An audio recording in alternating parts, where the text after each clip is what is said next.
Thank you sir. तो आज जो कुछ भी मैं इस सिस्टम की वजह से बोल पा रहा हूँ, वो सब सिस्टम ही की ही वजह से है। और खुद ब खुद मैंने इस सिस्टम को नहीं अपनाया था, वो कहीं न कहीं एक उसके बारे में भी मैं बताऊँगा। और आज जो जो कुछ भी मैं इस सिस्टम का हिस्सा हूँ और जिस भी लेवल पे मैं हूँ, कहीं न कहीं अपने अपलाइन का बहुत आभार व्यक्त करता हूँ, जिनकी वजह से आज इस मौके पे इस स्टेज तक मैं पहुँच पाया। इसके साथ-साथ परोक्ष रूप से प्रभात रंजन सर है, जो न्यूली डायमंड है हमारे, रविशेखर सर है महागुरु हमारे, सुकांत सर हैं, संजीत सर हैं, गाहे-बगाहे उन लोगों का भी कहीं न कहीं आशीर्वाद मिला है। मैं चाहूँगा उन सभी महागुरु के लिए बहुत जोरदार तालियाँ हों। कहीं न कहीं उन लोगों का भी आशीर्वाद हमारे आपके इस सफर में ज़रूर एक रामबाण की तरह काम कर रहा है और हम लोग उसको ज़रूर आगे लेकर चलेंगे। उसके अलावा मैं अपने सपोर्ट की बात करूँ तो अपने परिवार का भी बहुत स सपोर्ट है, अपने टीम के साथियों के साथ-साथ परिवार का भी बहुत सपोर्ट है, जिसमें माँ है हमारी, हमारी पत्नी है, हमारी सिस्टर्स हैं, उन लोगों भी ने मोरली मुझे बहुत सपोर्ट किया, घर से बाहर से। और मेरे जो छोटे बच्चे हैं, बाकी जो भी मेरे भगीना-भगिनी हैं, वो लोग भी कहीं न कहीं मुझे एनकरेज करते हैं कि ठीक है, आप बहुत अच्छा काम कर रहे हैं।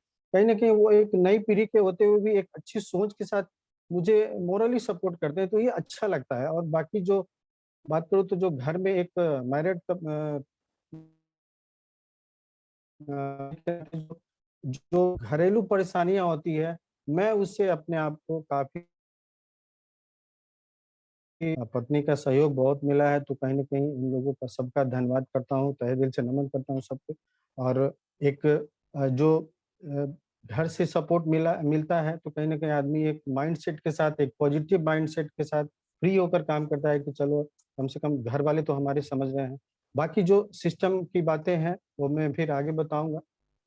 और इस सिस्टम से पहले मैं अपने बारे में थोड़ा परिचय दे दूँ। राजेश मोहन नाम हुआ, इसी पटना की धरती पे जन्म हुआ, यहीं पला-बढ़ा, हमारी पढ़ाई-लिखाई सब यहीं हुई, ग्रेजुएशन यहीं हुआ। और ग्रेजुएशन के बाद की जो एक स्ट्रगल का पीरियड होता है, काफ़ी लंबा अरसा, लगभग 20 साल का अरसा है। 20 साल में जहाँ आज शेप शॉप इंडस्ट्री ने लगभग करोड़ लोगों को इस फैमिली का हिस्सा बनाया, तो कहीं न कहीं हम लोग अनजाने में इस सिस्टम का हिस्सा बनने से चूक गए। और इसके अलावा बहुत सारे सिस्टम का हिस्सा बने, लेकिन इस तरह से, जिस तरह से यहाँ सफ़र शुरू हुआ, उस तरह का कहीं कोई अ, देखने को नहीं मिला और या फिर महसूस करने को नहीं मिला। इस वजह से कहीं न कहीं किसी सिस्टम का हिस्सा होते हुए भी आज पीछे छूट गए। और आज सिस्टम बहुत बेहतर है। कहीं न कहीं सिस्टम काम कर रही, तभी तो बहुत सारी कंपनियाँ सफल हैं। लेकिन वहाँ तक पहुँचाने का जो श्रेय एक अनजान व्यक्ति लेता है, वो अनजान व्यक्ति कहीं न कहीं किसी न किसी मुकाम पे चूक जाता है। और इसी वजह से ये जो इंडस्ट्री है, वो कहीं न कहीं पब्लिक डोमेन में बदनाम हो चुकी है। यहाँ पे कुछ ऐसा नहीं होता है, लेकिन हमने भी इस तरह के सिस्टम को जॉइन किया था और सफ़र हमारा कहीं न कहीं इस 20-21 साल में हम 10 साल प्राइवेट जॉब भी किए, बड़े-बड़े कंपनी के साथ भी हमारा ये रहा। पटना में ही काम किए, चूँकि बाहर जाने की स्थिति नहीं थी, परिवार में अकेले एक इकलौते लड़के थे, तो कहीं न कहीं पारिवारिक सपोर्ट भी करना ज़रूरी था। और एक मिडिल क्लास फैमिली से हम बिलॉन्ग करते हैं। फादर हमारे बिहार सरकार में डिप्टी डायरेक्टर के पद से रिटायर किए और एक क्लर्क से डिप्टी डायरेक्टर तक का सफ़र उनका बहुत ही मार्मिक सफ़र रहा। लेकिन उन्होंने कभी कमी महसूस नहीं होने दी। एक मिडिल क्लास फैमिली होते हुए भी आज पूरा का पूरा सुख-सुविधा का हर कुछ है अपने पास। लेकिन कहीं न कहीं एक सुकून वाली ज़िंदगी जो होती है, एक फीलिंग, एक अनसिक्योरिटी की फीलिंग कहीं न कहीं थी। और 10 साल जॉब करने के बाद जॉब को मतलब कहीं न कहीं सैटिस्फैक्शन नहीं था। वहाँ एक मन म मतलब इस टाइप का हो गया था कि अब यहाँ से कुछ बढ़ने का स्कोप नहीं है। तो कहीं न कहीं हम अपने एक पुराने बड़े भाई साथी क्या हैं, उनके साथ मिलकर अनिल कुमार गुप्ता जी, उनके साथ मिलकर अपने थोड़े से छोटे-मोटे बिज़नेस की शुरुआत किए। कई सारी कंपनियों का काम किया, अप्स एंड डाउन्स रहा, लेकिन अल्टीमेटली नुकसान काफ़ी हुआ। फिर एक बेहतर कंपनी हैवेल्स इंडिया के साथ जुड़ के हम लोग अभी फिलहाल काम कर रहे हैं। और एक अनसिक्योरिटी की भावना तो कहीं न कहीं थी, कुछ नए चीज़ की तलाश तो कर रहे थे और इसी वजह से कहीं न कहीं छोटी-छोटी कंपनियों के साथ जुड़ते जा रहे थे। और वहाँ भी पैसा जा रहा था, समय जा रहा था, लेकिन काम कुछ हो नहीं पा रहा था। लेकिन ये कहा जा सकता है कि नेटवर्किंग का कीड़ा कहीं न कहीं अंदर था। वो कहीं न कहीं अगर उसको हवा दिया गया, तो ये कहीं न कहीं ऊपर वाले की इच्छा थी, क्योंकि कहते हैं कि अगर किसी चीज़ को आप शिद्दत से माँगते हैं, ऊपर वाले से दुआ करते हैं, तो वो चीज़ आपको ज़रूर मिलता है और वही हुआ। इसी दौरान हमारे बहुत ही करीबी हैं, हमारे कॉलोनी में भी रहते हैं, बहुत श्रद्धेय हैं। कहीं न कहीं उनसे हमारे फैमिली ताल्लुकात है। श्रीमान बेस बिहारी पाठक जी से गाहे-बगाए मुलाकात होती थी, तो कहते थे कि हम आपसे मिलना चाहते हैं, कुछ टाइम आप दीजिए। तो बोले बिल्कुल आइए सर, घर आपका है, बिल्कुल आपका स्वागत करेंगे। और उसी दौरान उन्होंने टाइम लेकर हमसे मिलने का टाइम लिया और हमारे घर आए और अकेले नहीं आए थे। सर के साथ संतोष सर थे, मुकेश सर थे और राजेश मैजिशियन सर थे। और बातचीत के दौरान फिर धीरे-धीरे बुकलेट खुला, पूरा का पूरा प्लान दिखाया गया। कहीं न कहीं इस प्लान से मैं पहले भी अवगत था, लेकिन जिनके भी माध्यम से प्लान देखे, उन्होंने फिर कभी फ़ॉलो अप नहीं किया, दोबारा कोई रिमाइंडर नहीं था, तो फिर बात आएगा ही खत्म होगी, उस चीज़ को मैं भूल चुका था। लेकिन जब इस पूरे के पूरे प्लान और बिज़नेस प्लान को देखा, तो कहीं न कहीं रिकॉल हुआ कि इस तरह का बिज़नेस मेरे पास पहले आया था। लेकिन कहते हैं कि जब कुछ अच्छा होना होता है तो अच्छे लोगों की संगति आपकी हो जाती है। तो उसी दौरान इन सारे महानुभाव लोगों का मैं बहुत ऋणी हूँ। कहीं न कहीं आज जो कुछ भी हूँ उनकी वजह से हूँ और प्लान देखे और कहीं न कहीं एक होता है कि जब आप सिस्टम में आते हैं तो किसी न किसी के प्रभाव में आते हैं या फिर अभाव में आते हैं। तो अभाव वाली ऐसी स्थिति नहीं थी, लेकिन एक तो कहीं न कहीं एक सर्चिंग मोड में तो थे कि कुछ ऐसा मिले कि उसमें आदमी कुछ खुद को इन्वॉल्व करके और एक समय को यूटिलाइज़ करके और एक बेहतर जीवन के बारे में या भविष्य के बारे में सोचे। तो वाक़ई में ये मौका हमारे सामने था, लेकिन कहीं न कहीं सर का प्रभाव ज़्यादा था। इस सिस्टम को मैं उस हिसाब से नहीं समझा, चूँकि इस तरह के नेटवर्किंग में और बहुत सारे प्लान को देखा था, तो कहीं न कहीं इसकी इम्पोर्टेंस या फिर लगा कि चलो ठीक है, एक पैकेज ही तो लेना है, यहाँ पे सर की बात भी रह जाएगी और कहीं न कहीं किसी दूसरे माध्यम में सर को भी हमने इन्वॉल्व किया था, तो मेरे ऊपर कहीं न कहीं ये मेरे मन में ये बोझ था कि मैं सर को तो आगे नहीं बढ़ा पाया, फिर हमारे सिस्टम में ऐसा कुछ नहीं था। तो वो चीज़ मैंने उतारने की कोशिश की कि चलो सर को भी एक किसी सिस्टम में हमारे माध्यम से इन्वॉल्वमेंट का मौका मिला था, लेकिन वहाँ कुछ हुआ नहीं। लेकिन चलो सर को आज मेरा एक कर्ज़ है वो उतर जाएगा। ये बात मैं पहली बार इस लाइव सेशन में बता रहा हूँ कि कहीं न कहीं मेरे दिमाग में ये चीज़ था कि सर को मैंने किसी सिस्टम में इन्वॉल्व किया था, वहाँ पे काम बेहतर नहीं हुआ और जो भी एक प्रोडक्ट था वो यूज़ किया और उन्होंने कभी शिकायत भी नहीं की, उन्होंने कभी दोबारा पूछा भी नहीं कि उसका क्या हुआ, नहीं हुआ। लेकिन मेरे अंदर वो भावना थी कि मैं सर को वो चीज़ कैसे फिर लौटाऊँ। तो वो मेरे लिए एक बेहतर मौका था और उसी वजह से मैंने इस सिस्टम को जॉइन किया और जो कुछ भी था, जो प्रोसीजर होता है, वो 1 से 2 दिन में पूरा हुआ। एक सूट लेंथ जो मैं आज पहना हुआ हूँ, साड़ी और एक 40 पीस डिनर सेट का पैकेज था, ₹11,238 का। उसको लेकर जॉइन किया और बात आई गई खत्म हो गई मेरे तरफ से। लेकिन होता है कि जब सिस्टम में आपको लोग सफल बनाने आते हैं या इस सिस्टम में आपको इन्वॉल्व करते हैं, तो जब एक बार छेड़ दिया तो फिर छोड़ने वाली स्थिति नहीं होती है। कहीं न कहीं वो फ़ॉलो अप चलता रहा, एफआईएम करना है तो लीडर से मिलाना है, फिर धीरे-धीरे कहीं न कहीं धीरे-धीरे मुझे पोक करना शुरू किया गया इस सिस्टम के लीडर्स के द्वारा, जिसमें संतोष सर का भूमिका काफ़ी है। वो कहीं न कहीं फ्राइडे ट्रेनिंग के लिए हमेशा पुश करते थे कि आपको आना चाहिए।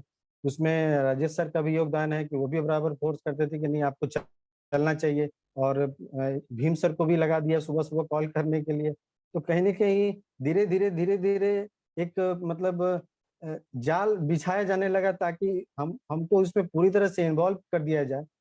लेकिन थैंक्स टू सिस्टम और मुझे लगा कि चलो ठीक है, कभी-कभी बात मान लेना चाहिए, क्योंकि मैंने पैकेज लिया था, तो मुझे इसमें धीरे-धीरे ऐसा लगा कि चलो कम से कम अगर कोई व्यक्ति ये बार-बार मुझे रिक्वेस्ट कर रहा है, बता रहा है कि सिस्टम में कैसे काम होता है, उसको पहले देखना होगा, सीखना होगा। तो उसी क्रम में हम और हमारे जो साथी थे वो एक बार बाईपास के एक ट्रेनिंग सेंटर पे पहुँचे थे और मैंने वहाँ देखा। फिर उसके बाद 1 दो और सेमिनार अटेंड किया तो लगा कि वहाँ सारी बातें एक जैसी ही होती हैं। और सुबह-सुबह जब कॉल आने लगा फ्राइडे को या थर्सडे या सैटरडे को जब भी होता था सेमिनार से वेन्यू पे, तो कॉल आना शुरू हो गया तो मैं इरिटेट होता था कि एक ही चीज़ को बार-बार क्या देखना है। 2-3 जो वेन्यू पे गया तो लगभग सब जगह तो एक ही बातें होती है, तो फिर चलो ठीक है समझ में आ गया। तो फिर बार-बार ये उसमें क्यों जाना, अपना समय क्यों गँवाना, सुबह का नींद किसको नहीं अच्छा लगता है। तो इसी क्रम में लेकिन भीम सर लगातार कॉल करते थे, राजेश सर का भी टाइम से कॉल आता था।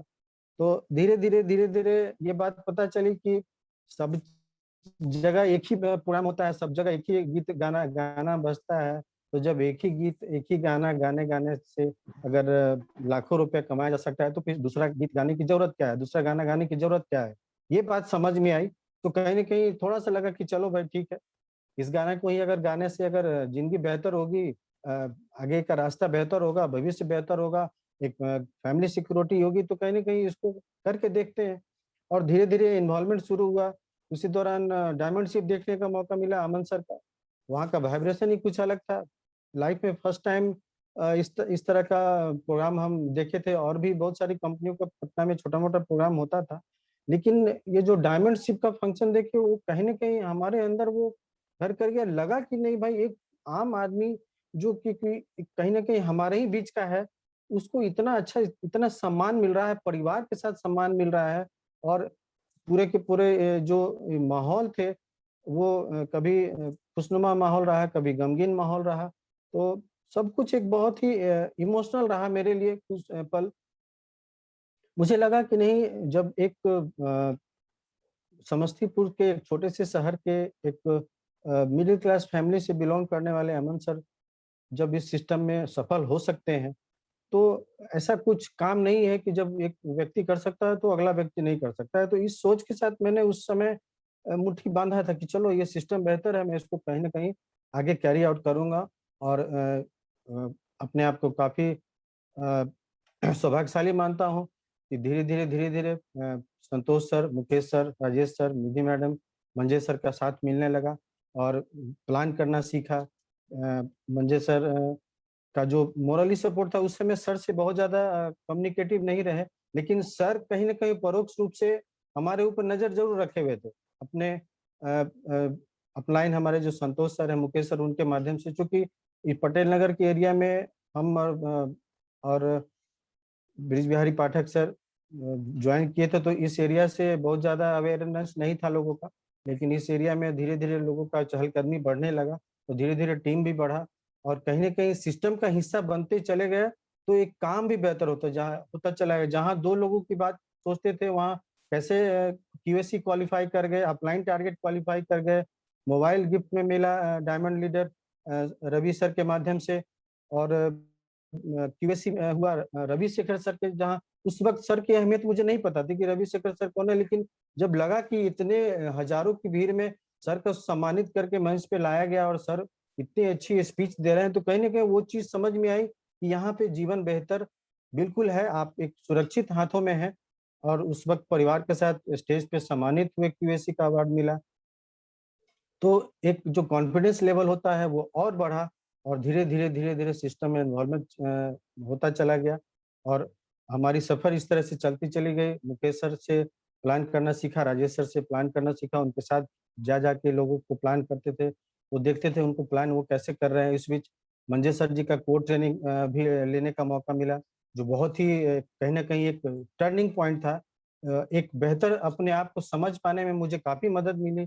अचानक से सर ने सबको माइक पे मंच पर इनवाइट करके माइक पे सबको बोलने का मतलब जो एक कोर ट्रेनिंग में एक प्रक्रिया होती है, उससे भी गुज़रना पड़ा। तो कहीं न कहीं एक छोटा-मोटा अंदर से एक कॉन्फिडेंस था, और मैंने उसको किया। मुझे बोलने में कोई हिचक नहीं है, मैं जो भी बोल सकता था मैंने बोला, और मुझे एक अंदर से कॉन्फिडेंस बिल्कुल आ रहा था धीरे-धीरे। जैसे-जैसे इस सफ़र में हम आगे बढ़ रहे थे, कॉन्फिडेंस लेवल भी मेरा बढ़ रहा था, और धीरे-धीरे अच्छे-अच्छे लीडर्स का साथ भी मिल रहा था, और काम भी बेहतर हो रहा था। और पेमेंट की जहाँ तक बात है, तो काम करने का जो एक रिवार्ड होता है, वो आपका चेक होता है, वो कहीं न कहीं वीकली पेमेंट के माध्यम से वो भी आता था। तो एक बेहतर सिस्टम, एक बेहतर सुरक्षा घेरे में खुद को मान रहे थे, और धीरे-धीरे सफ़र भी आगे बढ़ रहा था। टेक्निकली मुकेश सर से फिर आईडी वगैरह लगाना सीखे कि सर मुझे इंटरेस्ट है, आप सिखाइए। मैं धीरे-धीरे कहीं न कहीं सर के भी को भी कोऑपरेट करना चाहता था, उनको भी इस ये सिस्टम में कहीं न कहीं असिस्ट करना चाहता था कि चलिए हम भी अपने टीम के लोगों का अगर आईडी लगाते हैं, तो कहीं न कहीं आपके जो काम है, उससे कहीं न कहीं उसपे कहीं न कहीं हम भी हाथ बटा सकेंगे। तो धीरे-धीरे वो भी सीखा, सर का गाइडेंस मिला, बहुत ही अच्छे तरह से सर ने हमेशा मुझे गाइड किया, यहाँ कैसे आईडी लगाएँगे, कैसे क्या करेंगे, कैसे आप ऑर्डर लगाएँगे, कैसे पेमेंट करेंगे। ये सब सारी चीज़ों को सीखने की लालसा थी और मैं धीरे-धीरे सीखता चला गया और एक टाइम ऐसा आया कि मैं खुद से निकल के काम करने लगा, एक कॉन्फिडेंस लेवल आया, धीरे-धीरे अच्छे-अच्छे लीडर्स का साथ मिला और पारिवारिक सपोर्ट तो था ही, सिल्वर लेवल तक पहुँचे। किसी वजह से मैं उस दिन वेन्यू पे नहीं पहुँच पाया। एक घर में एक पारिवारिक बहुत ही निजी कार्यक्रम था जिस वजह से और दूसरा जब डेट मिला तो उस समय कोरोना का तब तक काफ़ी प्रभाव बढ़ चुका था और धीरे-धीरे लॉकडाउन की स्थिति बनी और फिर वो कार्यक्रम नहीं हो सका। लेकिन मैं अपने खुद को बहुत सौभाग्यशाली मानता हूँ कि वेबिनार के माध्यम से पहली बार सर के शुभकांत महागुरु जी के नेटवर्क में सर ने बताया कि हमारे 1.5 लाख सर के उस समय 1.5 लाख का नेटवर्क था लगभग। 1.5 लाख के नेटवर्क में पहले आप ऐसे शख्स हैं जिनको वेबिनार के माध्यम से सिल्वर का रिकॉग्निशन हम दे रहे हैं। तो ये मुझे बहुत अच्छा लगा और कहीं न कहीं अपने आप को प्राउड फ़ील किए, सर से मेरी बात हुई, उन्होंने एप्रिशिएट किया, अपना आशीर्वाद दिया, इसी तरह से काम करें बेहतर होगा और सच पूछे तो लास्ट ईयर का जो लॉकडाउन था, हम लोगों ने बहुत एन्जॉय करके, बहुत मज़े ले लेके काम किया और बहुत बेहतर काम हुआ। बहुत ही अच्छे-अच्छे उस समय भगवत गीता, संपूर्ण हनुमान भी लॉन्च हो चुका था, तो हम लोगों ने घर-घर उसको पहुँचाने का बीड़ा ज़ूम के माध्यम से उठाया, मीडिया के माध्यम से उठाया और हम लोगों ने किया। पूरे के पूरे सर के नेटवर्क में वीकली में अच्छा क्लोजिंग जाता था भगवत गीता, संपूर्ण हनुमान, तो हम लोगों ने बहुत अच्छे से काम किया उस वक़्त और एक बहुत बेहतर शिक्षा भी मिली और बेहतर खुद को समझने की भी एक काफ़ी टाइम मिला, फैमिली के साथ टाइम स्पेंड किए।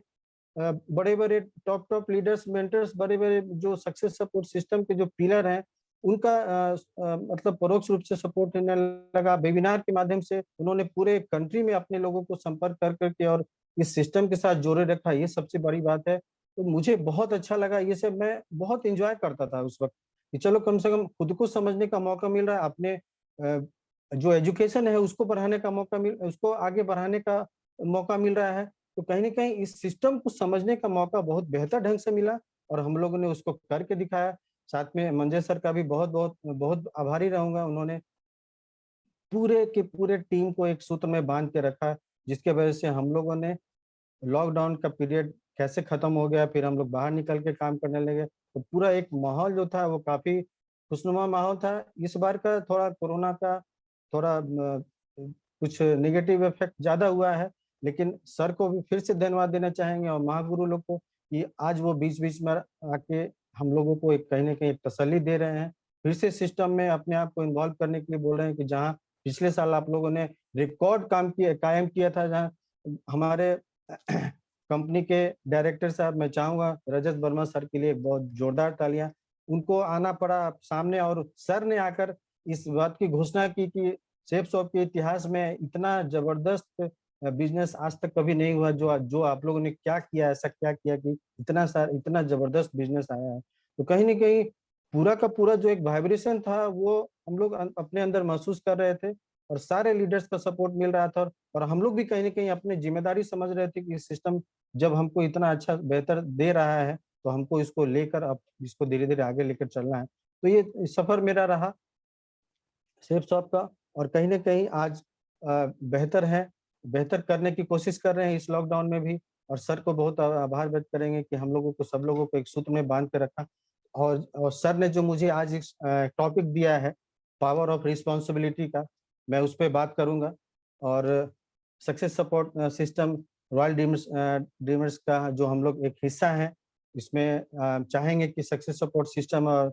ड्रीमर्स टीम को एप्रिसिएशन मिले, एक अभिवादन मिले, कहीं न कहीं हम लोग इस सिस्टम का हिस्सा हैं। तो आइए आज के इस टॉपिक पे हम आते हैं और बात करते हैं।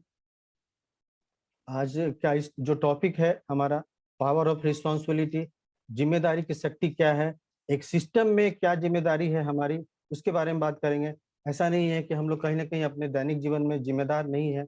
अपनी जो नैतिक जिम्मेदारी है वो सब तो कहीं ना कहीं हम लोग निभा ही रहे हैं, लेकिन जो सिस्टम के प्रति हमारी जिम्मेदारी है वो क्या है और कैसे इस सिस्टम की पावर को हम समझते हुए इसमें आगे बढ़ेंगे, ये सबसे बड़ी बात है।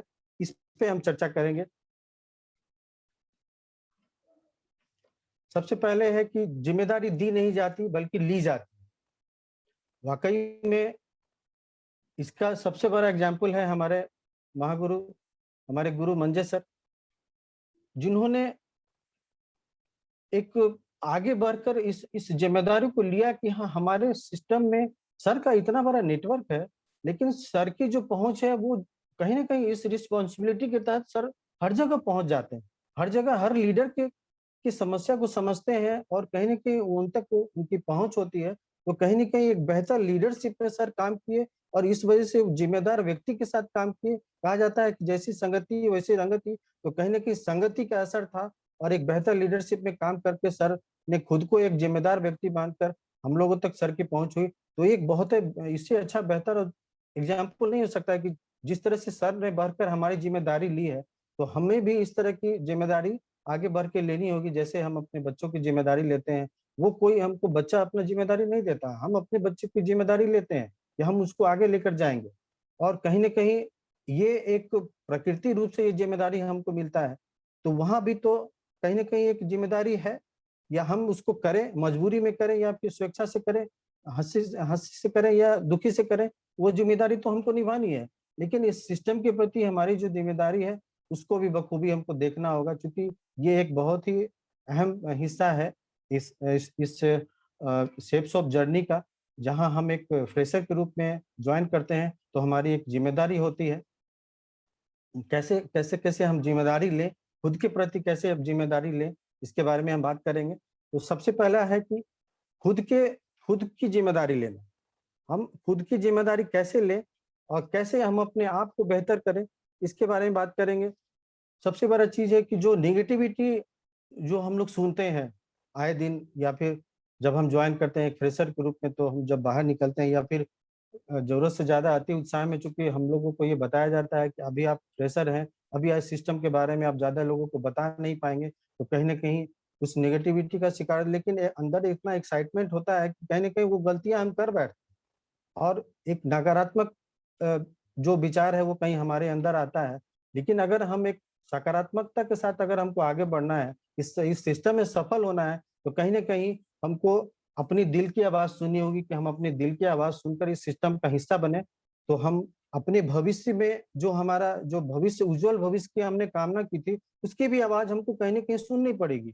अगर कई बार ऐसा बताया जाता है कि जब आप नेगेटिव फ़ील करें, जब आप डिप्रेस फ़ील करें या फिर लगे कि आपके साथ ऐसा काम नहीं हो रहा, तो आप उस पल को याद करें, जिस पल के लिए आपने इस सिस्टम को जॉइन किया है, कि आपका एक डायमंड शिप हो रहा है, आप 51 किलो की माला पहन रहे हैं, आपके ऊपर सर के ऊपर आपको डायमंड का ताज पहनाया जा रहा है, डायमंड की ट्रॉफी दी जा रही है, आपके परिवार के साथ आपका सम्मान हो रहा है, तो कहीं न कहीं वो सब चीज़ आपके दिमाग में हमेशा रहे, तो जो नेगेटिविटी आपके अंदर हावी हो रही है, वो उससे आप बच सकते हैं और ये ज़िम्मेदारी खुद लेनी होगी।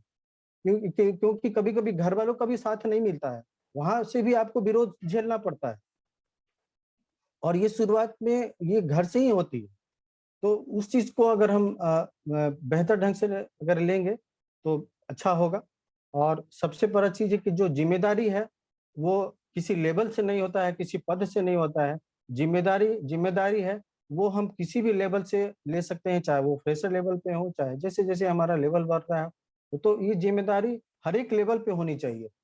अगर हम इस सिस्टम का हिस्सा बने हैं, तो कहीं न कहीं हमको खुद के लिए एक ज़िम्मेदार बनना, अगर हम मेरी टीम काम नहीं कर रही है या फिर हमारे साथ लोग नहीं आ रहे हैं, तो ये ज़िम्मेदारी हमारी है कि हम इस सिस्टम में कैसे अपने आप को आगे बढ़ाएँ, अपने अपलाइन की मदद से, ग्रेटर अपलाइन की मदद से या सिस्टम की मदद से। तो ताकत सिस्टम में है, तो सिस्टम से खुद को तो जोड़ना ही पड़ेगा।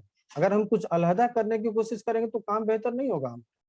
तो ये ज़िम्मेदारी हमको शुरू दिनों से लेनी पड़ेगी।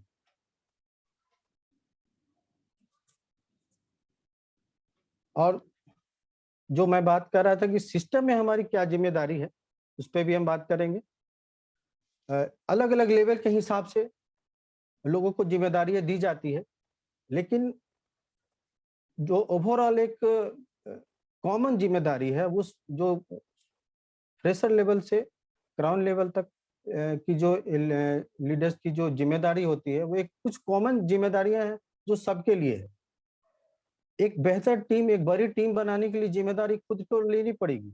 एक फ्रेशर के रूप में जब हम आ रहे हैं तो कहीं न कहीं हमारी ज़िम्मेवारी है कि हम अब अपनी टीम को आगे कैसे बढ़ाएँ और लिस्ट बनाएँ, लोगों से अपने अपलाइन से प्लान कराएँ। तो ये ज़िम्मेदारी हमको दी जाती है कि आप लिस्ट बनाइए, आप अपने प्रोस्पेक्ट से हमें मिलाइए, फिर आपका काम कैसे होगा ये सिस्टम में हमको सिखाया जाता है। तो कहीं न कहीं ये ज़िम्मेदारी हमको पहले दिनों से लेनी पड़ेगी।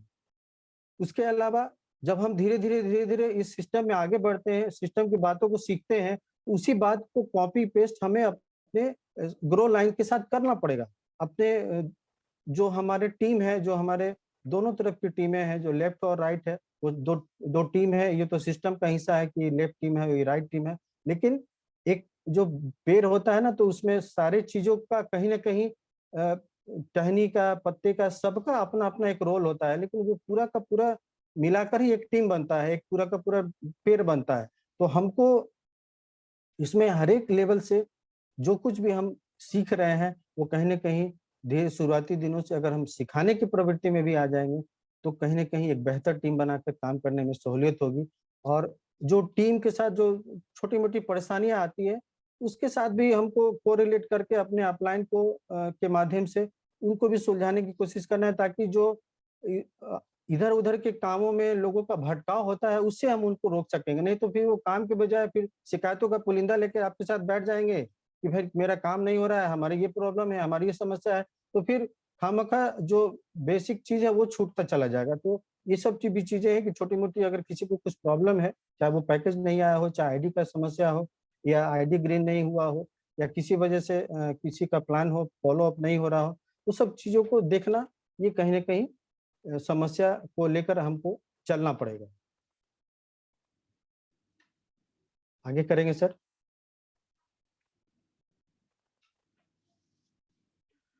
सबसे पहले है कि लोगों को सफल बनाने की ज़िम्मेदारी लेनी पड़ेगी। वो जब धीरे-धीरे एक सिस्टम का जब हम हिस्सा बनते हैं और सिस्टम में एक बेहतर मुकाम धीरे-धीरे हमारा होने लगता है, तो हम अपने साथ लोगों जो हमारे साथ आ रहे हैं, हमारे साथ फ्रेशर जो भी आ रहे हैं, उनको भी सफल कैसे बनाना है, इसकी भी ज़िम्मेदारी हमको लेनी पड़ेगी। हमेशा और सबसे बड़ा चीज़ है कि ये बिज़नेस लाखों करोड़ों का है। हम लोगों को जब प्लान बताते हैं, तो उन लोगों को उनको बताते हैं कि 2 लाख सप्ताह में कमाएँ, 8 लाख महीना में कमाएँ, 1 करोड़ 4 लाख अ, साल में कमाएँ। और हम अगर हमारा जो आउटफिट है, जो हमारा पहनावा है, वही अगर सही नहीं हो, तो हम सामने वाले पे क्या प्रभाव छोड़ पाएँ? और ये सबसे बड़ी चीज़ है कि अगर हम इस चीज़ पे अगर ध्यान दें और हम अगर बदलेंगे तभी हमारा व्यवसाय बढ़ेगा, चूँकि ये व्यवसाय लोगों तक पहुँचने का है और उनको एक सपना दिखाने का है। कहीं न कहीं उस सपने में अपने आप को एक बेहतर बदलाव के साथ अगर आप फिट करेंगे, तो लोग आपकी बात सुनेंगे। और जितने भी टीम के मेंबर्स हैं, वो इच्छुक मेंबर जो कहीं न कहीं एक्टिव हैं, अ, वो इस टीम का में बेहतर अपने आप को साबित करके दिखाना चाहते हैं, बेहतर काम करना चाहते हैं। और एक जो पंक्चुअल लीडर होते हैं, ऑनेस्टी से काम करने वाले लीडर होते हैं, उनकी एक लिस्ट बना के उनके साथ हमको काम करना होगा। महागुरु शुभकांत सर कई बार मीटिंग के दौरान बताते हैं कि जो एक्टिव लीडर हैं, उनके साथ आप बेहतर ढंग से काम करें और जो ऐसा समय के साथ-साथ कहीं न कहीं इनएक्टिव हो चुके हैं, अपने आप को एक्टिव नहीं कर पा रहे हैं, उनके पीछे आप ज़्यादा समय अगर पहले किसी किसी वजह से अगर है तो उनको कोशिश करें कि वो साथ में आ जाएँ, नहीं तो जो एक्टिव हैं, उनके चक्कर में आप उनको ना छोड़ दें। ऐसा होगा कि फिर वो भी इनएक्टिव हो जाएँगे तो फिर आपके साथ काम करने वाला कौन मिलेगा? तो कम से कम जो इच्छुक हैं, वो सचेत हैं, उनकी लिस्ट लिस्ट बना के उनके साथ आगे बढ़ने की प्रवृत्ति हमें रखनी होगी। और जितने भी हमारे टीम के लोग हैं, जिनका जो लीडर्स क्लब हो चुका है, तो कम से कम 10, 12 18 से ऊपर 20 से ऊपर का टीम तो बना ही चुके हैं। आज के डेट में वो ब्रॉन्ज का लेवल हो गया है। तो कहीं न कहीं हमें इस फ़ॉर्मूले पे काम करना पड़ेगा, ईच वन टच 10 फ़ॉर्मूले पे हमको काम करना होगा ताकि हर एक व्यक्ति अपने जिम्मेदारी के तहत अपने साथ 10 लोगों को डेली टच में रहे, उनको डेली कॉल करे, उनके बारे में पता करे, पूछे और उनसे ये पूछे कि भाई जब सिस्टम का आप हिस्सा हैं, तो आप इस सिस्टम में आगे बढ़ने के लिए हमारी तरफ से आपको क्या मदद चाहिए, आप कैसे काम करेंगे, आपका चेक कैसे बनेगा, आपका प्लान, आपका फॉलोअप कैसे होगा, इस पे अगर फोकस करेंगे तो कहीं ना कहीं जो 10 लोगों की बात की जाती है कि पहले साल आपके साथ 10 लोग आएंगे, दूसरे साल 10 का भी आंकड़ा से काम होगा, तो वो 10 लोग हमको बेहतर में वाकई में हमको वो 10 एक्टिव लीडर ढूंढना पड़े, ताकि वो 10 हमको 100 ला के दे, और वो 100 फिर 10-10 के आंकड़ा से काम हो तो 1000 ला कर दे, और 1000 फिर 10-10 के साथ काम करे तो 10,000 का टीम दे। तो ये आंकड़ा जो है 10 का फॉर्मूला बहुत ही देखने में छोटा लगता है, लेकिन वाकई में ये अगर सही ढंग से काम करे तो ये फॉर्मूला बहुत हिट है। और इस पे हम अगर काम करें तो वाकई में 4 साल क्या, 2 से 3 साल में 1000 दिन में यहाँ पे बड़े बड़े टॉप मेंटर्स हमारे डायमंड बने हैं, तो उनका भी उसको भी हम लोग अचीव कर सकते हैं। इसमें जो काम होता है उसके लिए रिपोर्टिंग भी एक बहुत ही अहम हिस्सा है, उसको भी हमको डेली रूटीन में शामिल करना पड़ेगा। अपलाइन को डेली रूटीन में शामिल करें, डेली रिपोर्ट हम करें, आज हमारा कितना प्लान हुआ, कितना फॉलोअप हुआ, कितना रिजल्ट आया। हम क्या होता है, जिस दिन हमारा रिजल्ट होता है हम उसी दिन रिपोर्टिंग करते हैं, ताकि हम ये बता सके कि आज इतना बीबी हमारा गया, आज इतना हमारा प्लान हुआ, इतना फॉलोअप हुआ। लेकिन रिपोर्टिंग की अगर हम आदत बनाने तो मेरा जीरो काम हुआ तो वो जीरो ही रिपोर्टिंग जाए। मैंने भी शुरुआत में के दिनों में इस सब चीजों से चूंकि ये कहीं ना कहीं लगता था कि यार क्या रिपोर्ट करना है, कैसे ये रिजल्ट आएगा, कैसे होगा, लेकिन धीरे धीरे इस चीज को समझा और कंटिन्यूअस सर को रिपोर्टिंग करता रहा। सर इस बात के गवाह हैं कि लगभग मैं 95% मैंने कोशिश की कि सर को मैं डेली रिपोर्टिंग करूं जो भी मेरा काम हो, और ये नहीं कि जिस दिन हमारा अच्छा बेहतर रिजल्ट हो उस दिन हम रिपोर्टिंग करें और फिर दूसरे दिन नहीं करें, तो ऐसा नहीं है। मैं हम लोग रिपोर्टिंग बाद में करते हैं, सर का मैसेज पहले आ जाता है कि आज का रिपोर्टिंग आप अपना भेजें। तो कहीं ना कहीं सर एक जिम्मेदारी के साथ काम कर रहे हैं, तो ये सीखने की चीज है कि कैसे हम अपने अपलाइन और अपने ग्रो लोन के साथ ये डेली रिपोर्टिंग वाला जो सिस्टम है उसको बदस्तूर जारी रखें। और जो जिस वीक में भी हमारे साथ नए एसोसिएट टीम में ज्वाइन होते हैं तो उनका एफआईएम भी अपलाइन के माध्यम से जरूर हो, क्योंकि ये एक पहला ऐसा डोज है, एक ऐसा टीका है, एक ऐसा वैक्सीनेशन है कि वो प्रत्येक इस सिस्टम में जन्मे हुए व्यक्ति को बहुत जरूरी है देना, ताकि वो जो नकारात्मकता है, जो आसपास जो हमारे जो वायरस फैला हुआ है निगेटिविटी का, वो उससे बच सके।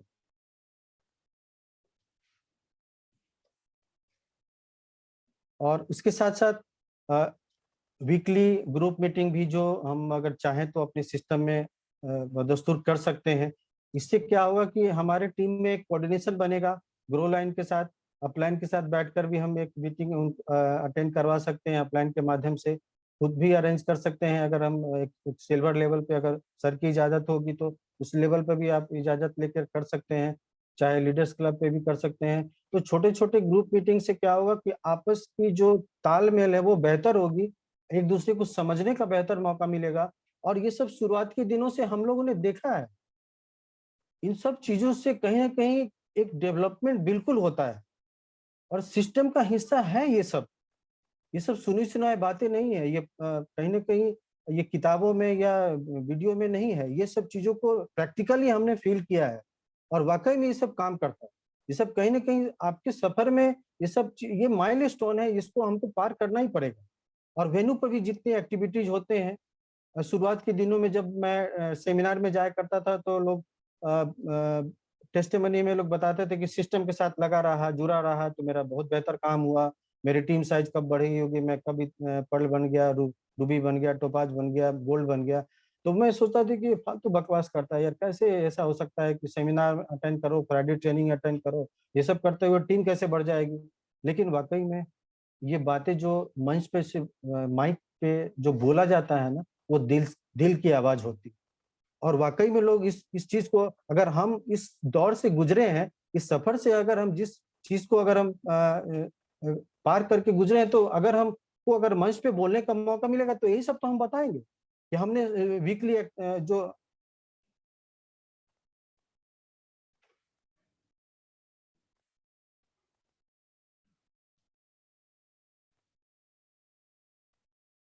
सॉरी, तो कुछ टेक्निकली व्यवधान हो गया था। चलिए, तो वेन्यू पे जो एक्टिविटीज होता है वो वीकली ट्रेनिंग, चाहे हो फ्राइडे ट्रेनिंग में, कभी फ्राइडे या सैटरडे को होता है वेन्यू पे। संडे का जो सेमिनार है, उसके अलावा जो हर एक 2 ढाई महीने 3 महीने पे बिजनेस बिल्डिंग सेमिनार होते हैं, सक्सेस रिव्यू सेमिनार होते हैं, डायमंडशिप होता है, दिशा होता है। ये सब जो सिस्टम से बनाए हुए एक्टिविटीज है, तो हमको इसको कहीं ना कहीं,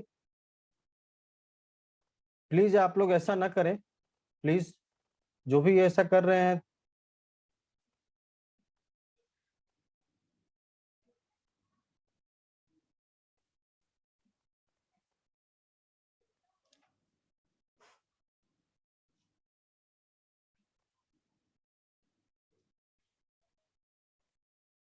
कुछ लोग यहाँ गलत इंटेंशन से बैठे हैं लगता है, शायद सर अगर वो। अब नहीं होगा, सर अब जी नहीं होगा, उसको हम रोक दिए। Okay okay, thank you sir. तो जो इस तरह के जो एक्टिविटीज में माइलस्टोन बनाए गए हैं, एक लेडर के रूप में, जब हम पहले पायदान पर चढ़ते हैं तो दूसरे पायदान पर चढ़ते हैं, तीसरे पायदान पर चढ़ते हैं, तो ये सब एक पायदान की तरह है जो कहीं ना कहीं हमको ऊपर ले जाने में हेल्प करता है। तो इन सब पायदान से होकर हमें कहीं ना कहीं गुजरना पड़ेगा। जो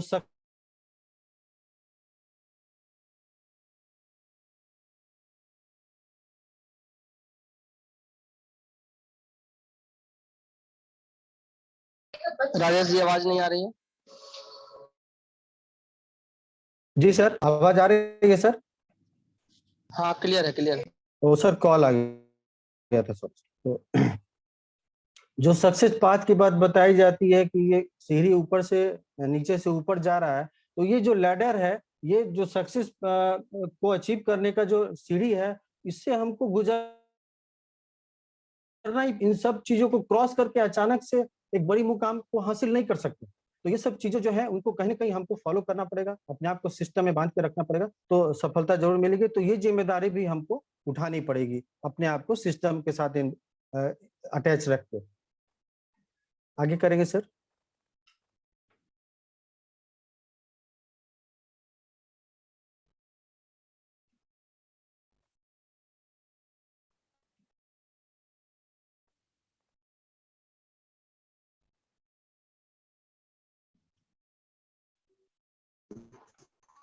दिख नहीं रहा सर क्या?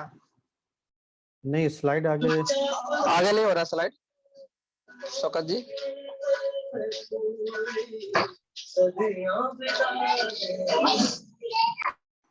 लाइट दिख नहीं रहा है सर।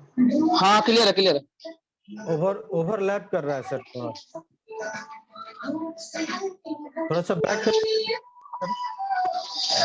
नेक्स्ट करेंगे, नेक्स्ट।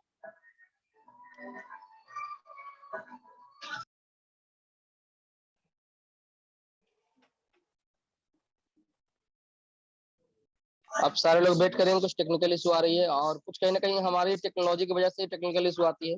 हम लोग दिमाग लगाते हैं, हम लोग छेड़छाड़ करते हैं, उसी वजह से आती है। तो चलिए, वेलकम है राजेश जी, फिर से एक बार आपका। जी थैंक यू सर। तो ये सिस्टम की एक्टिविटीज के बारे में हम बात कर रहे थे। ये सब व्यवधान से थोड़ा लय टूट जाता है। चलिए ठीक है सर।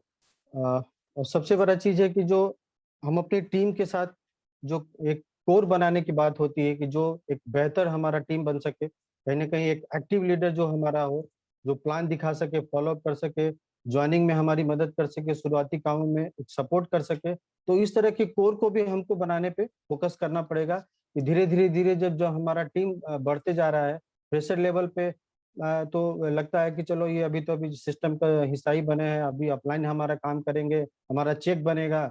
लेकिन शुरुआती दिनों से अगर हम सिस्टम की बात को मान के थोड़ा थोड़ा अगर अपने आप इन्वॉल्वमेंट, एक ईमानदार से प्रयास करना शुरू करें, तो इन सब चीजों का हिस्सा बनने में हमको ज्यादा टाइम नहीं लगेगा।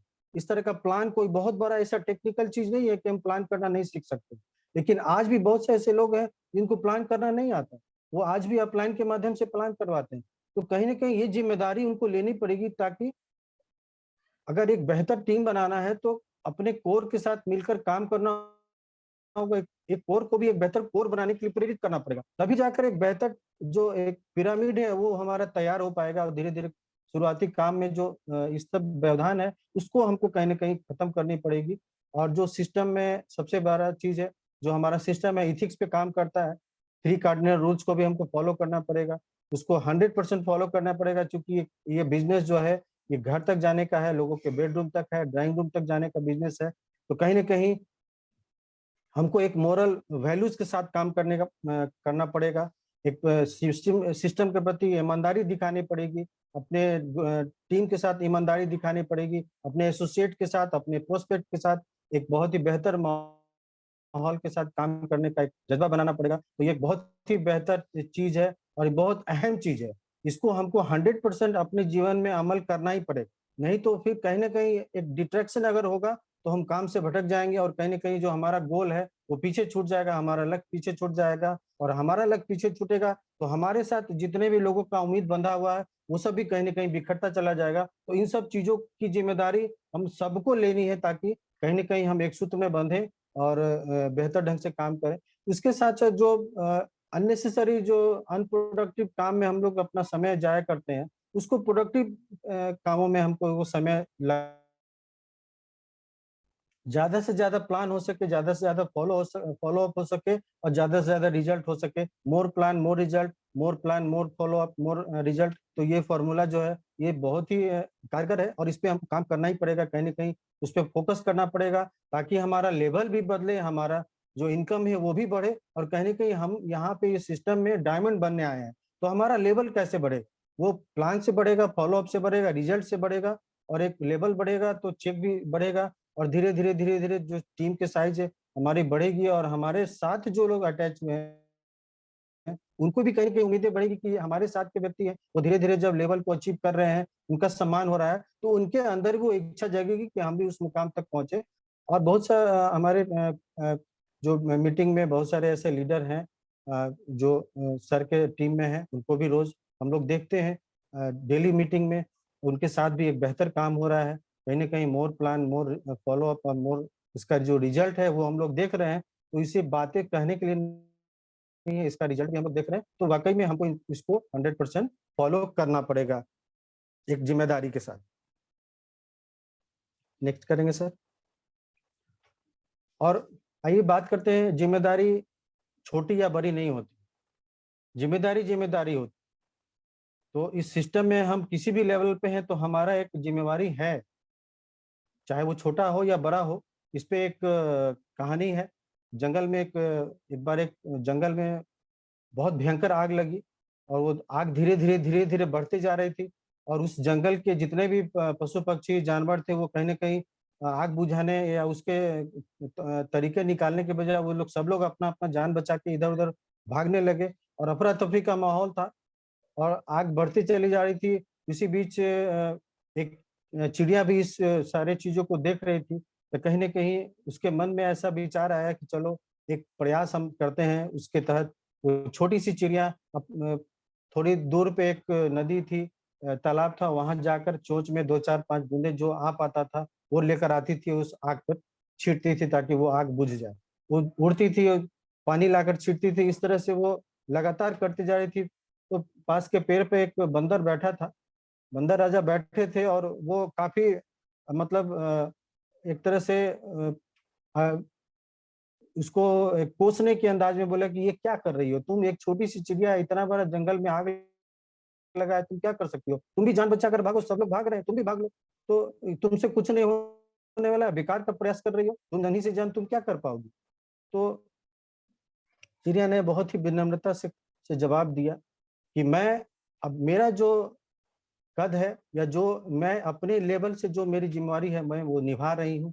मेरे चोंच में जो भी पानी आ रहा है, मैं उसमें आग पे डाल रही हूँ। मुझे पता है ये आग बुझने वाला नहीं है, लेकिन जब भी इस जंगल की आग की कहानी इतिहास में लिखी जाएगी, तो मेरा नाम आग बुझाने वालों में शामिल होगा और आपका नाम तमाशा देखने वालों में शामिल होगा या फिर जो भी इससे यहाँ से भाग रहे हैं, उन सभी का नाम तमाशा देखने वालों में और भागने वालों की लिस्ट में होगा और मेरा नाम आग बुझाने वाले की लिस्ट में होगा। तो ये ज़िम्मेदारी खुद से लेना, ये कोई किसी को ये लेवल के हिसाब से नहीं दे सकता। तो हम जिस भी लेवल पे हैं, कम से कम उस लेवल पे जो हमारी जिम्मेदारी है उसको समझकर हम अगर लें, तो कहीं न कहीं एक बेहतर काम को सीखने में हमको वो मदद करेगा। क्योंकि हम जब एक फ्रेशर होते हैं, जब किसी भी लेवल पे होते हैं, तो आगे की जो हमारी ज़िम्मेवारी है, वो कहीं न कहीं हमको समझनी पड़ेगी, सीखनी पड़ेगी, तभी हम आगे बढ़ पाएँगे। और इसी क्रम में जब जब टीम काम करती है, तो बहुत से लोग बेहतर काम करते हैं, कहीं न कहीं आगे निकलने की एक होड़ सी होती है। तो कहीं न कहीं हम लोग जब ट्रैवल करते हैं सड़कों पे, तो ये एक स्लोगन लिखा मिलता है किसी ट्रॉली पे, किसी ट्रैक्टर के पीछे, ट्रक के पीछे कि दम है तो क्रॉस करो, नहीं तो बर्दाश्त करो। अगर आप में हिम्मत है, आपको लग रहा है कि आप बेहतर कर सकते हैं, तो आप में दम है तो आप क्रॉस कर जाओ। और यही होता ही है कि जब पीछे गाड़ी आती है तो वो कोशिश करती है कि जल्दी से जल्दी उनको टेक ओवर कर ले। तो अगर आप में दम है तो आप टेक ओवर कर लीजिए, नहीं तो फिर बर्दाश्त कीजिए, उस गाड़ी के पीछे-पीछे चलिए। और भी बहुत सी बातें होती है, जब लिखा रहता है कि लटके तो गए, तो लटके तो गए मतलब कि अगर आप लटक रहे हैं तो कहीं न कहीं आपका हाथ छूटेगा और आप गिर सकते हैं। हमारे महागुरु जो सत्येंद्र प्रसाद सर हैं, उनका जो गरीबपुर से अमीरपुर का जो ये वीडियो है, जो हम लोग देखते हैं उनका, बहुत ही बेहतर है, कहीं न कहीं बहुत ही मोटिवेटिव है, इंस्पायरिंग है। मैं चाहूँगा सर के लिए एक जोरदार ताली। और सर का जो गरीबपुर से अमीरपुर के सफ़र वाली जो कहानी है, वो कहीं न कहीं एक हमारे एक एक यात्री के रूप में जब हम उस पे सवार होते हैं, तो हमारी भी कुछ ज़िम्मेदारियाँ हैं। हमारी कुछ ज़िम्मेदारियाँ हैं, जब वो सफ़र में वो गाड़ी हमको लेकर निकली है, तो हमको चाहिए कि बेहतर ढंग से बैठे और जो हमारी एक यात्री के रूप में ज़िम्मेदारी है, उसको हम बेहतर ढंग से निभाएँ। और अगर लटकने वाली स्थिति होगी, तो फिर कहीं न कहीं हाथ हमारा छूट सकता है। कहा जाता है कि सिस्टम में आप घसीटते भी रहें, लटके भी रहें, तो आप पहुँच जाएँ। तो लटकने का मतलब ये नहीं होता है कि वाक़ई में आप पाँवदान पकड़ के लटके तो आप तो गिर ही सकते हैं। वो एक मिसाल के रूप में दिया जाता है कि आप लटके रहे मतलब कहीं न कहीं वो ज़िम्मेदारी के साथ आप लटके रहे। आप अपनी ज़िम्मेदारी को समझते हुए आप उस ट्रेन में लटके भी रहेंगे ना, तो जो सफ़र है वो हमीरपुर तक का वो आप ज़रूर पहुँचेंगे। और रास्ते में जितने भी तरह के सर ने स्टेशन के बारे में बताया कि आप यहाँ उतर सकते हैं, आप वहाँ, तो उस स्टेशन पर नहीं उतरने की ज़िम्मेदारी भी हमारी ही है। अगर हम स्टेशन पे खड़े हैं और कोई ट्रेन जा रहा है, तो एक ज़िम्मेदारी के तहत अगर हमको कहीं न कहीं पहुँचना है, तो ये ज़िम्मेदारी हमारी है और डिसीज़न हमको लेना होता है कि इस ट्रेन में हम बैठे कि नहीं बैठे। अगर हम एक उस स्टेशन के बेंच पर अगर रात भर हम बैठ के ये गुज़ार दें कि कोई दूसरी ट्रेन आएगी, उस पे खाली जगह होगा तो हम बैठेंगे, तो वो जो रात भर का हमने समय जो गुज़ारा है, तो उस ट्रेन में भी घुस के अगर हम बैठते तो रात भर में हमारा सफ़र हमको जहाँ तक पहुँचना था, हम वहाँ पहुँच सकते। लेकिन हमने डिसीज़न नहीं लिया और यही होता है, एक पल का लिया हुआ डिसीज़न आदमी को आपकी मंजिल तक पहुँचा सकता है, ये बहुत बड़ा सबक है, कहीं न कहीं। जो हर की जीवन में जो हमारे दैनिक जीवन में ये सब जो चीज़ें हैं कम्युनिकेशन उससे भी कहीं न कहीं हमको शिक्षा मिलती है। अगर हम उस ट्रेन में अगर थोड़ा कष्ट करके भी अगर बैठ जाएँ, तो वो सफ़र हमको एक निश्चित टाइम के पास के बाद हमारी मंजिल तक वो पहुँचा देगा। तो एक छोटी-सी सोच नहीं, बड़ी सोच करके और एक बेहतर विकल्प के रूप में अगर कोई चीज़ सामने आ रहा है, तो हमको उसको देखना होगा। ये जज करने की ज़िम्मेदारी हमारी है। ये वाक़ई में इस ट्रेन में हम बैठे कि नहीं बैठे। और यहाँ पे हम अधिकार और ज़िम्मेदारी की बात करेंगे, जहाँ पे अ, अधिकार और ज़िम्मेदारी में थोड़ा फ़र्क बताया गया है कि जहाँ पे अधिकार में एक आदेश का भाव होता है, वहीं ज़िम्मेदारी में एक सेवा का भाव भी होता है। सेवा का भाव होता है ताकि हम ये जो ज़िम्मेदारी है सिस्टम के प्रति, उसमें एक कहीं न कहीं हेल्पिंग एटीट्यूड के साथ हमें काम करना पड़ेगा।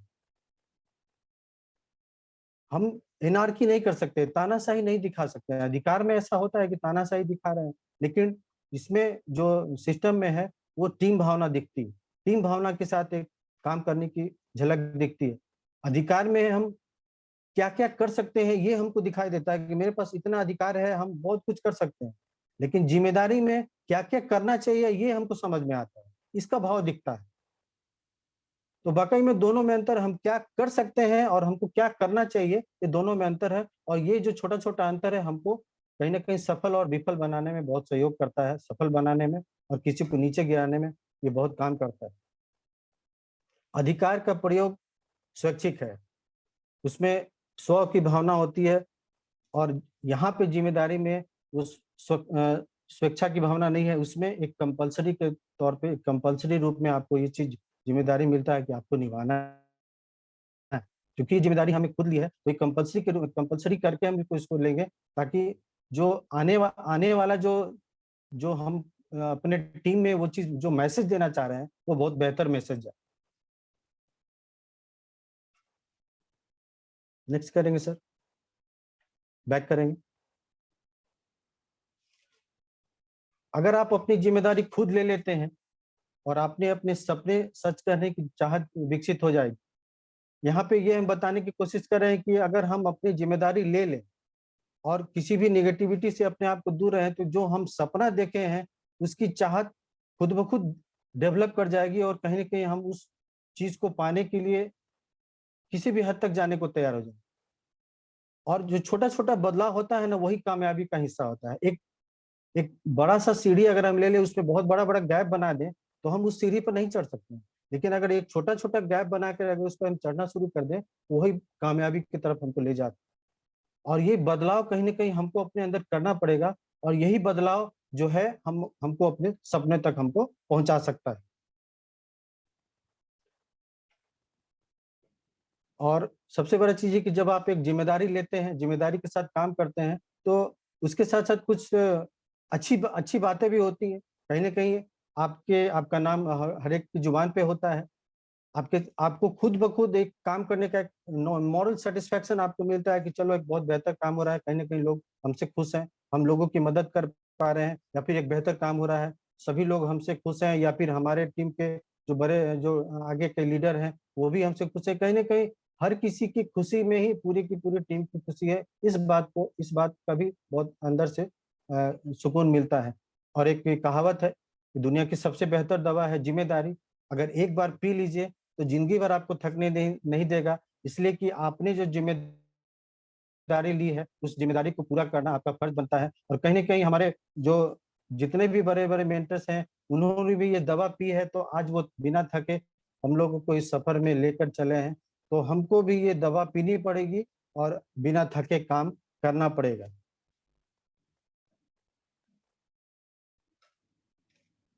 और कहीं ना कहीं जब एक जिम्मेदारी के साथ, एक सच्चाई के साथ, ईमानदारी के साथ आप जब काम करते हैं, तो लोगों का आशीर्वाद, सहयोग भी मिलता है, और सभी शक्तियां आपको एक सपोर्ट करती हैं, एक आशीर्वाद देती हैं, ताकि आप और बेहतर बन सके, बेहतर जीवन की एक शुरुआत कर सके, और कहीं ना कहीं लोगों का आप रोल मॉडल बने। तो ये ऑटोमेटिकली आपके इर्द गिर्द वो हो जाए।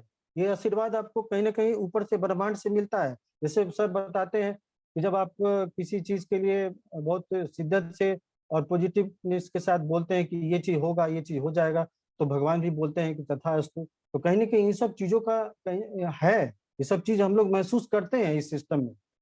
तथास्तु बहुत बड़ा अपने आप में शब्द है, इसको भी हमको अपने अंदर फील करना पड़ेगा। और एक गैर जिम्मेदार व्यक्ति है, वो हमेशा दुनिया को कोसता है, अपने अपने अपलाइन को कोसता है, अपनी टीम को कोसता है, लेकिन कहीं ना कहीं वो जिम्मेदारी से बेमुख है, इस वजह से वो नादानी में ऐसा करता है। तो ये बिल्कुल नहीं होना चाहिए, और एक जिम्मेदार व्यक्ति की तरह हमें आगे बढ़ना है, इसका संकल्प लेते हुए। और आज का जो सेशन है, मैं चाहूँगा यहाँ पे सबों का बहुत बहुत धन्यवाद। इतने पेशेंसली आप लोगों ने मुझे सुना, तो मैं अपनी वाणी को विराम देता हूँ।